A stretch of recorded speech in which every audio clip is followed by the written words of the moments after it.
আর হচ্ছে দই দই 200, আর ওদিকে মাছের মাথা একটা, কাতলা মাছের মাথা নিয়ে বাবু।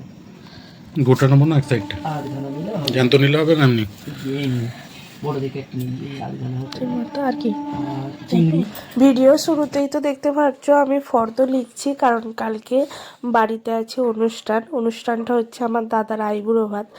এতদিন তোমরা দেখেছো ওর আইবুড়ো ভাতে আমরা কিছু কিছু জায়গায় খেতে গেছি, আর কালকে আসবেও আমাদের বাড়িতে, তার সাথে আমার বাড়ির লোকও আসবে। আর দেখো আমি এখন বেডশিটটা চেঞ্জ করে নিলাম, ঘরের যা অবস্থা হয়েছিল। আর টুকটাক ঘরের ফার্নিচারগুলো একটু পরিষ্কার করে নিলাম, একটু গুছিয়ে রাখলাম। জানি মেয়ে একটু পরেই আবার টানাটানি করবে, তবু যেটুকু গুছিয়ে রাখা যায়। আর এদিকে তোতা এখন দেখা যাচ্ছে খেজুর খাবে, ও খেজুরের বক্সগুলো জানে ওখানে আছে, তো খেজুর খেতে খুবই ভালোবাসে, কারণ ওটা যেহেতু মিষ্টি আছে, আর মিষ্টি তো আমার মেয়ের খুবই প্রিয় একটা জিনিস। তো দেখো এখানেও সব গুছিয়ে রেখেছি, এখানেও টুপিগুলো রেখেছি। আর এই ঘরটাও দেখো একটুখানি গুছিয়ে নিচ্ছি। এই ঘরটা তো খুবই আমাদের ইউজ হয়, সব জামা কাপড়গুলো বলতে গেলে এখানেই রাখা হয়। আর মেয়ে দেখো এখানে একটু নম করে নিচ্ছে। আর এই ঘরে শুধু আমি চাদরটা চেঞ্জ করেছি, আর একটু বালিশ টালিশগুলো ঠিকঠাক করে রেখে দিয়েছি। আর তারপরে দেখো নিচে চলে গেলাম, আর নিচে অতনু দেখো সবজি বাজার করে নিয়ে চলে এসেছে আজকেই। তো এখানে দেখো শাশুড়ি মা আর আমি দুজনে মিলে বসে পড়েছি সবজিগুলো একটু গোছাতে। তো দেখো এখানে যা যা রান্না হবে তার প্রায় সমস্ত কিছু সবজিও নিয়ে চলে এসেছে। আর এইদিকে আমরা সবজিগুলো তো গোছাচ্ছি, আর তার সাথে করছিলাম হচ্ছে কড়াইশুঁটিগুলো একটু ছাড়িয়ে রাখছিলাম। এই রকম ঠিক হয় ওই রান্না পুজোর সময়, রান্না পুজোতেও এরকম সবজি গোছানো হয়। তো রান্না পুজোর মতোই লাগছিল আগের দিনে।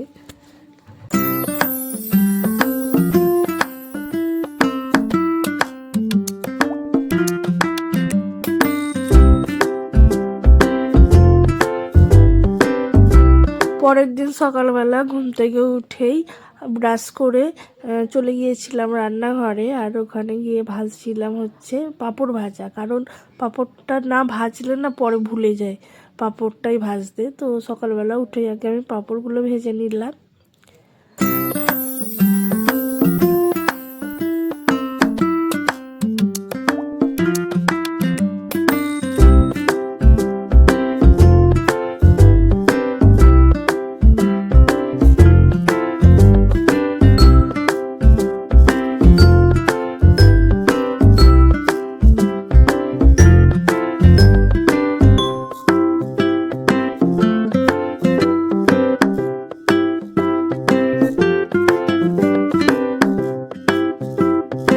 তো সবগুলো পাঁপড় তো ভাজা হয়েও গেছে। তারপরে ঘরে এসে দেখি মেয়ে তখনও ঘুমাচ্ছে। ভাগ্যিস আমি আগের দিনে বিছানার চাদরটা পাল্টে নিয়েছিলাম, কারণ অতনু বলছিল পরের দিনই করতে, কারণ আমি জানি আমার মেয়ে অনেকক্ষণ ঘুমায় যেহেতু, তো অনেক সমস্যা হবে। তারপরে দেখো আমি স্নান টান করেও নিয়েছি সকালেই। তারপরে নিচে গেলাম, নিচে গিয়ে দেখি আনাজও কাটা হয়ে গেছে, আমার শাশুড়ি মা সব কেটেও রেখেছে, নুন হলুদ সব মাখানো আছে। এখানে ফ্রাইড রাইসেরও জোগাড়। ধনে পাতাটা দেখেই মনে হচ্ছিলো ওটা একটু কম হয়ে গেছে, কারণ ওটার একটু লাগবে, তো পরে অতনু আবার নিয়ে আসবে। এখানে দেখো ডাল সিদ্ধ, ভাত, উপরেও আমি ভাতটা চাপিয়ে দিয়ে এসেছি।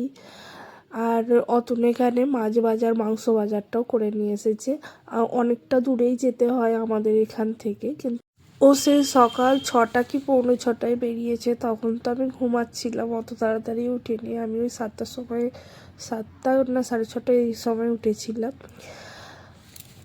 আর এত দূরে যাওয়ার কারণ ফ্রেশ মাছ, ফ্রেশ মাংস সব কিছু ভালো ভালো পাওয়া যায়, তো ওই কারণেই অত দূরে যায়।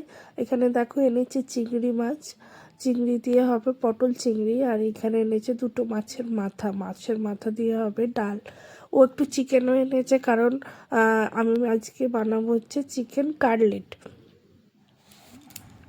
তোপসে ফ্রাই হবার কথা ছিল, কিন্তু যেহেতু তোপসে ফ্রাইটা না সেদিনকে পাওয়া যায়নি, আগের দিনের ছিল, তো সেই কারণে চিকেন কাটলেট বানাবো। আর এইখানে দেখো শাশুড়ি মা সব রান্না বান্না বসিয়েই দিয়েছে, সব রান্নাই শাশুড়ি মাই করেছে, আমি টুকটাক কিছু রান্না করেছি। আর সর্ষে পাবদার জন্য দেখো এখানে সর্ষে পোস্ত সব দিয়ে দিচ্ছে মিক্সি জারেতে। আর এইদিকে ডালটাও হয়ে গেছে। আর প্রত্যেকটা রান্না খুব সুন্দর হয়েছিল। তো চলো তোমাদের বলি আজকে কি কি আমাদের বাড়িতে মেনু ছিল। হচ্ছে 5 রকম ভাজাভুজি, তারপরে মাছের মাথা দিয়ে ডাল, সর্ষে পাবদা, রাইস, আর মটন চিকেন। চিকেনটা সবার জন্য নয়, যারা মটন খায় না তাদের জন্য। আর হ্যাঁ, চিকেন কাটলেট হয়েছিল, আর চাটনি পাঁপড়, আর পটল চিংড়ি হয়েছিল, অনেক কিছুই হয়েছিল। তো এখন না ঠিক মনে করতে পারছি না। আর এখানে দেখো ম্যারিনেট করে রাখছি আমি চিকেন কাটলেট বানাবো বলে। এখানে রয়েছে ধনেপাতা, কাঁচা লঙ্কা, আর রসুন, আর একটু ব্রেড ক্রামস তো পাওয়া যায়নি, নেড়ে গুঁড়ো দিয়ে একটু ম্যারিনেট করে রাখলাম। ওই তিন ঘন্টার মতোই রেখেছিলাম। আর দেখো মাছগুলো ভাজতে এত সমস্যা হচ্ছিল, কারণ এত পাতলা পাতলা মাছ, তো প্রচুর সমস্যা হচ্ছিল। তারপরে তো অতনুকে আবার একটু ডাকলাম, ও এসে তুলছিল মাছগুলো, আমি ভাজছিলাম, ও তুলে দিচ্ছিল। আর এখানে মেয়ের আর মায়ের জন্য করবো একটু ঝোল মাছের। আর এখানে চিকেনটাও দেখো হয়ে গেছে, প্রায় কমপ্লিটই। চিকেনটা একটু দই টই দিয়েই বানিয়েছি। তারপরে দেখো এখানে বানাবো হচ্ছে চিকেন কাটলেটটা, তো তারই প্রস্তুতি চলছে। আর এই ভিডিওগুলো না আমি বেশি নিতে পারিনি, কারণ বুঝতেই পারছো একটু তাড়াহুড়োর মধ্যেই অনেক ছিলাম। তো আর সত্যি বলতে কি, যে ভিডিওর কথা না মাঝে মধ্যে ভুলেই যাই আমি, যে এটা একটা শেয়ার করছিলাম তো করতে হবে। ভিডিও শেয়ার করি ঠিক আছে, কি বলো তো, আমি একটু মেমোরিজ রাখতে চাই, সেই কারণেই ভিডিওগুলো করা। এখান থেকে তো আমি কোনো টাকাও পাই না, কিছুই না, তবুও না এত ভালো লাগে দেখতে। পরে আমি সবসময় আমার মানে প্রতিদিন একবার হলেও আমার ভিডিও আমি দেখি।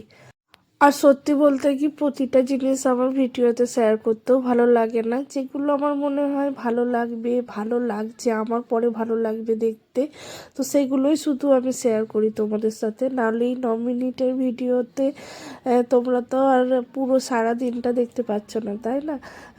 যেটুকু দেখায় সেইটুকুই তোমরা দেখো। তো দেখো এরই মধ্যে আমার বাড়ির লোকও চলে এসেছে সবাই, মা, দিদি, কাকা, কাকিমা, জামাইবাবু, মানু, দীপু সবাই এসে গেছে।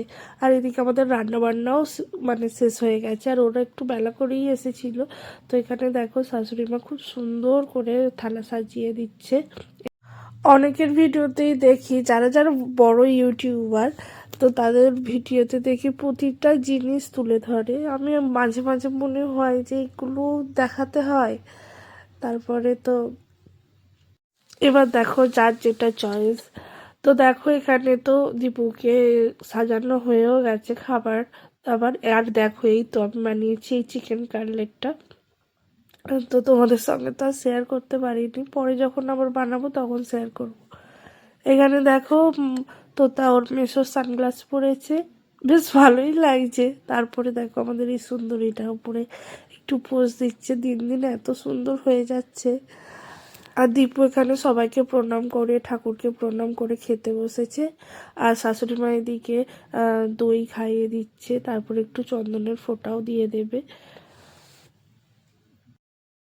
তো কালকের দিনটা খুব আনন্দে কেটেছে সবাইয়ের, খুব সুন্দরভাবে দিন কাটিয়েছি, এত মজা হচ্ছিল।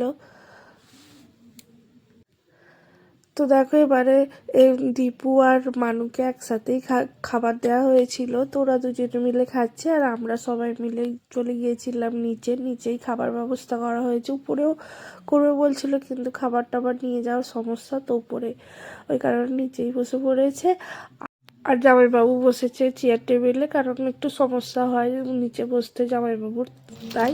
তো দেখো এই তো চিকেন কাটলেটটা তোমাদের শেষে একটু দেখাচ্ছি। আর তারপরে বিকালে সবাই বাড়ি চলে গেল। তোতা তো আমার মাকে একটু ছাড়তেই চাইছিল না, মায়ের সাথে যাবে বলে। ভিডিওটা কেমন লাগ